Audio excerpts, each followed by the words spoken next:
শুভ সকাল। আজ ৯ অগ্রহায়ণ ১৪৩১, ইংরাজির ২৫শে নভেম্বর ২০২৪। ভারতীয় সিনেমার ভাষার প্রথম উন্মেষ ঘটিয়েছিলেন দেবকী বসু। ২৫শে নভেম্বর ১৮৯৮ বর্ধমানের অকালপৌষ গ্রামে তিনি জন্মগ্রহণ করেছিলেন। হাঁদা ভোদা, বাটুল দি গ্রেট, নন্টে ফন্টে, বাহাদুর বেড়াল, ডানপিটে জাদু আর কেমিক্যাল দাদু, কৌশিক রায় প্রভৃতি বিখ্যাত কার্টুন চরিত্রের স্রষ্টা নারায়ণ দেবনাথের আজ জন্মদিন। ২৫শে নভেম্বর ১৯২৫ হাওড়ার শিবপুর অঞ্চলে তিনি জন্মগ্রহণ করেন। বাংলা ভাষার একজন বলিষ্ঠ সাহিত্যিক ছিলেন শক্তি চট্টোপাধ্যায়। কবিতা ছাড়া উপন্যাস, কিশোর সাহিত্য, সমালোচনা, অনুবাদ ইত্যাদি বিষয়ে প্রায় ৫০টিরও বেশি বই রচনা করেছেন তিনি। যেতে পারি কিন্তু কেন যাব এই কাব্যগ্রন্থের জন্য তিনি সাহিত্য একাডেমি পুরস্কার লাভ করেছিলেন।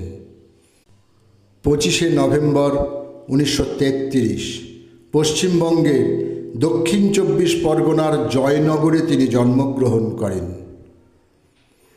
একজন বিশিষ্ট দরদি মনের মরমী যাত্রা পালাকার ভৈরব গঙ্গোপাধ্যায়ের আজ জন্মদিন। ২৫শে নভেম্বর ১৯৩৪ সালে পূর্ব বর্ধমান জেলার মন্তেশ্বরী থানের মূল গ্রামে তাঁর জন্ম হয়। তাঁর রচিত প্রথম যাত্রাপালা নাচমহল মঞ্চস্থ করে সত্যম্বর অপেরা। এলাহাবাদ হাইকোর্টের প্রধান বিচারপতি ও পশ্চিমবঙ্গের প্রাক্তন রাজ্যপাল শ্যামল কুমার সেনের আজ জন্মদিন। ২৫শে নভেম্বর ১৯৪০ কলকাতায় তিনি জন্মগ্রহণ করেন। ২০১৮ সালে তিনি বঙ্গবিভূষণ সম্মানে সম্মানিত হন। ২৫শে নভেম্বর ১৯৮১ ৭৮ বছর বয়সে প্রয়াত হন বাঙালি সুরশিল্পী, সঙ্গীত পরিচালক ও সঙ্গতিয়া রাইচাঁদ বড়াল। ১৯৭৯-তে তিনি ভারতীয় চলচ্চিত্রের সর্বোচ্চ সম্মান দাদা সাহেব ফালকে অর্জন করেন। ৭০ দশকের তরুণ বোহেমিয়ান কবি ত্রিদীপ দস্তিদারের আজ মৃত্যুদিন। ৩০ বছরেরও কাব্যচর্চায় তাঁর প্রকাশিত কাব্যগ্রন্থ মাত্র ৫টি।